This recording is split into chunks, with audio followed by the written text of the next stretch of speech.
fireman spends his whole day looking for fires.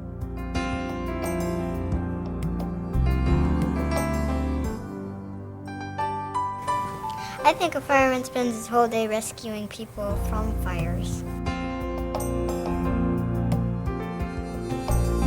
I think at one time the feeling was in the fire service that buildings were going to burn and our main job was to extinguish them.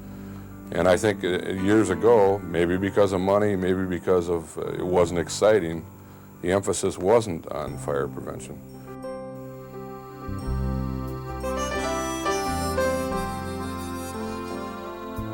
In the history of the fire service, it was always waiting for the big one to come in and having to go for that big one. And now, and most people think all we have to do is go on calls, and it's our primary focus. It's the number one thing. If a call comes in, we drop everything else that we're doing. Those are our fires to put out. When the general public thinks about the fire department, they think about the fire truck screaming down the street, going to a fire with the fireman hanging on the back.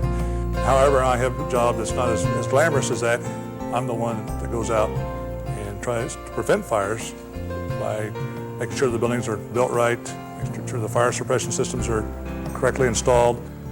We now realize, and today's firefighters realize, that fire prevention tours, fire prevention walkthroughs, fire prevention inspections, fire education, training programs, teaching CPR, tours of the fire station, working with today's children who are tomorrow's leaders and could stop fires is not embarrassing, and it is part of their job.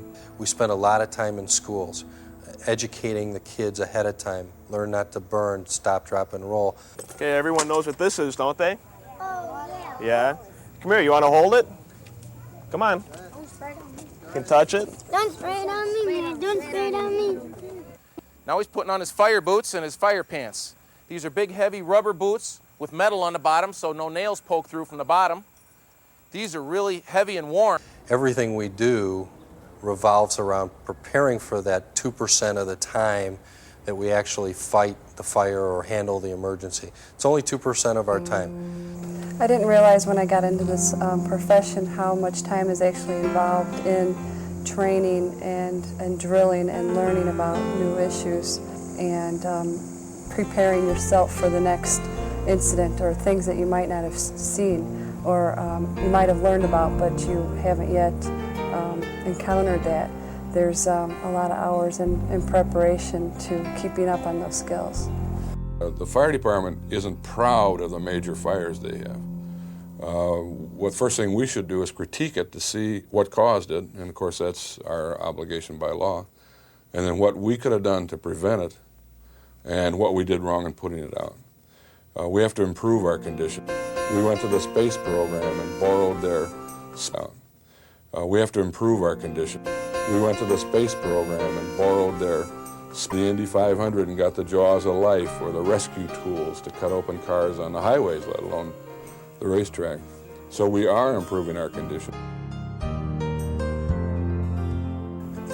It's gotten more complicated. It's not simple wood burning anymore. We go into any structure fire and we're dealing with hazardous materials. We have to be prepared for that and we have to know ahead of time what we're going into. We've looked at things not from the way we've always done them, because if you do things the way you've always done, you'll get what you've always got. 1 and 2 and 3 and 4 and 5 and 6 and 7, 8 and 9 and 10 and 11 and 12 and 13 and 14 and 15. What do we do now? Give 2 breaths. What's the next thing you do? Then we want to drop down to the ground. Okay. And then what do we want to cover up? Our face. Why do we want to cover up our face? So smoke doesn't get in your face. The kids are very aware of what's going on. They plan all their exits. They know they have to have 2 ways out, and they take that home, and they get the adults to also do that. There's an old saying in the fire service, 200 years of tradition unimpeded by change. And with our department, we'd like to flip it around. We've got 50 years of progress unimpeded by tradition. I think one of the most valuable management tools that I have, and one that requires time but pays off the best, is building relationships. One of the things that the chief asked me to do was go out one night a week and just visit the stations and and see that training was being accomplished and evaluate. And one of the stations I visited, when I left the station, I walked out the door and I was walking to my car, and the company officer came out and followed me, and he said, thanks. And he says, thanks for stopping in and just talking to us and letting us know where we're going.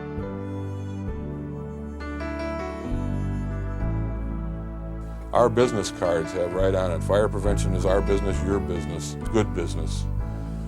That's unheard of.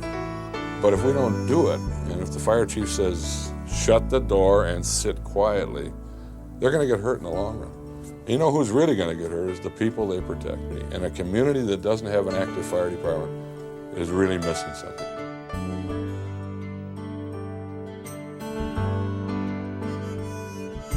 It helps you so you know what to do when a real fire gets to your house.